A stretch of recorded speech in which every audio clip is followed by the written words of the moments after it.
Business Latest is brought to you by Catalum, the most efficient and environmentally friendly aluminium smelter.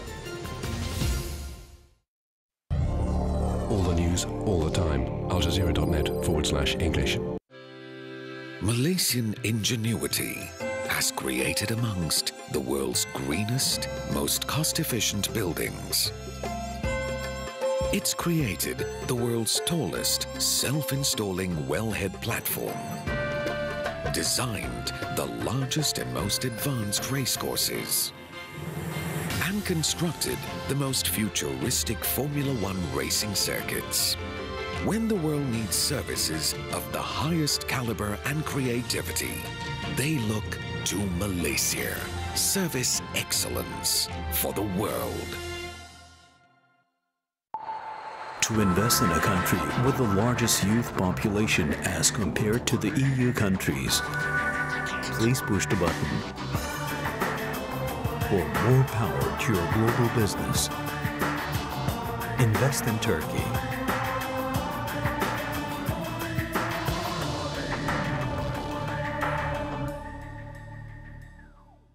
Qatar Tourism Authority invites you to the 8th Doha Jewellery and Watches Exhibition from the 15th to the 20th of February 2011 at the Doha Exhibition Centre. Sponsored by Qatar National Bank and Qatar Airways.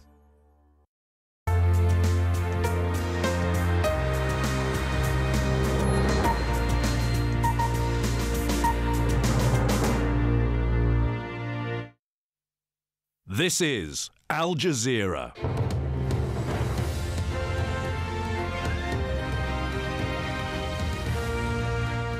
Hello, welcome to the News Hour. Live in Doha, I'm Adrian Finnegan. From Al Jazeera News Centres in Doha, London and Washington, D.C.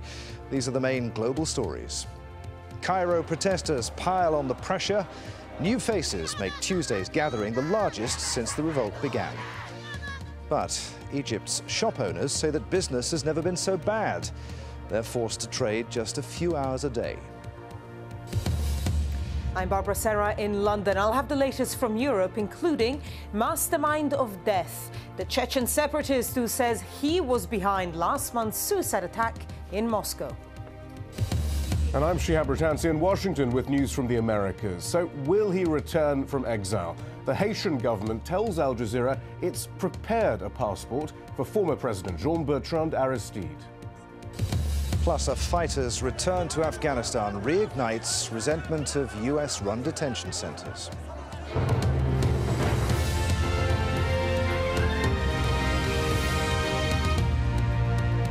Well, it's just gone 11 p.m. in Egypt. Earlier on Tuesday, pro-democracy supporters took to the streets in huge numbers to make one thing perfectly clear. They still want President Hosni Mubarak out.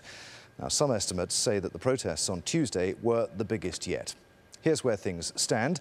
This was the scene at Cairo's Tahrir, or Liberation Square, just a short while ago. Crowds have also gathered in front of the country's parliament. Now, this is the 15th day of continuous protests. Those scenes, despite promises of reform. Speaking on state television, Vice President Omar Suleiman told the nation that a committee was looking at constitutional changes. He also said that another committee would investigate last week's violence against anti-Mubarak protesters. All this as his boss tried to give the impression that it was business as usual. He welcomed his first foreign guest since the trouble began. President Mubarak held discussions with the United Arab Emirates Foreign Minister Sheikh Abdullah bin Zayed.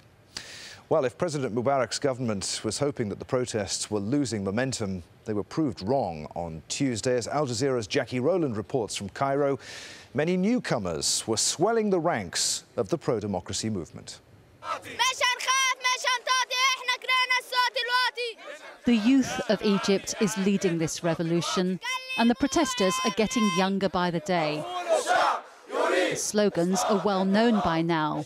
The people want Mubarak to leave, but it never hurts to have a memory jogger. The protesters want democracy, and they've already achieved it in the square.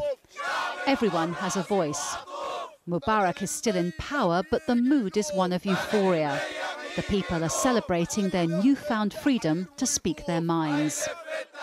It's my first day to come out here. I'm so overwhelmed that finally I have like a chance to speak up my right, to stand for all the people who died. In Egypt, we have 7,000 years of civilization, and we are the same, and we go back, not go forward, not forward. Demonstrations are now breaking out in different parts of Cairo. Thousands of people went to the Parliament building to make their voices heard. If the politicians won't hear their message, they'll take the message to the politicians.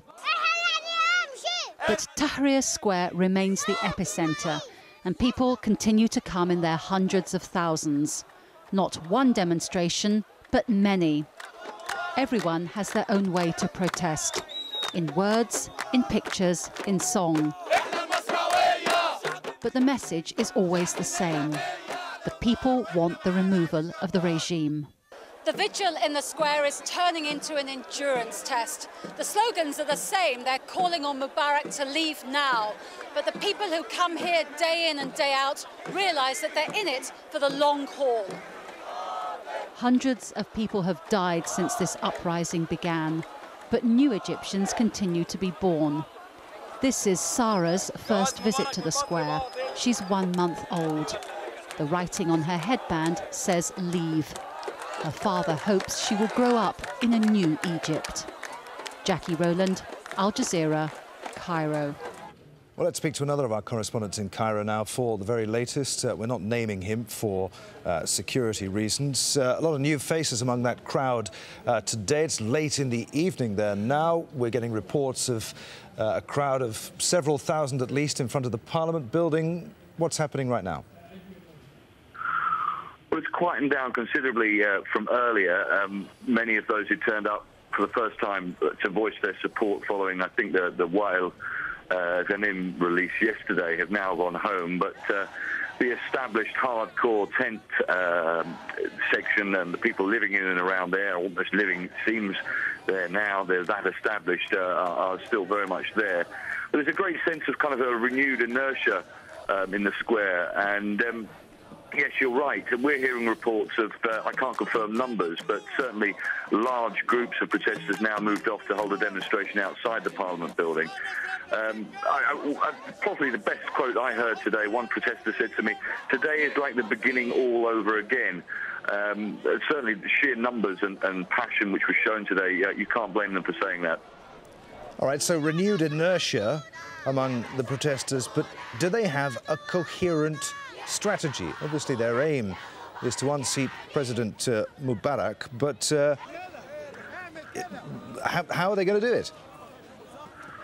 Well, it's very interesting. I mean, today was another sort of big day, if you like, for government making concessions. I mean, televised statements by Suleiman, the Vice President, announcing independent committees on constitutional reforms, saying there were going to be independent fact-finding committee established to investigate violence.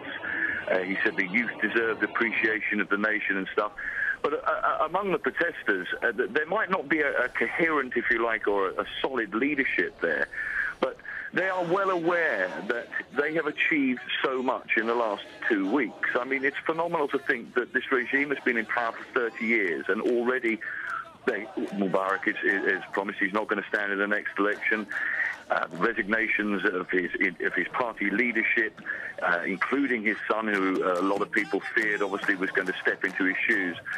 So they're aware of these kind of victories, if you like. But for each victory they get, it seems to spur them on to the next. I mean, one person described it today, the half revolution is won, they told me. It's astounding that they just seem to react with each new government announcement, with each new concession, if you like, with sort of a renewed vigour. OK, many thanks indeed. That's another of our correspondents there, one of our team of correspondents on the ground in Cairo. Well, in Europe, the Prime Minister of France is in the spotlight today after admitting that President Hosni Mubarak paid for him and his family to go on holiday. Let's get the details from Barbara Serra in our European News Centre. Barbara. Adrian, thank you. Yes, Francois Fillon has admitted that the Egyptian president paid for his family's holiday in the Nile resort of Aswan, and he also lent them a plane to go sightseeing. Well, this comes as France's foreign minister battles calls for her resignation over a New Year holiday in Tunisia when she used a private jet owned by a businessman with links to the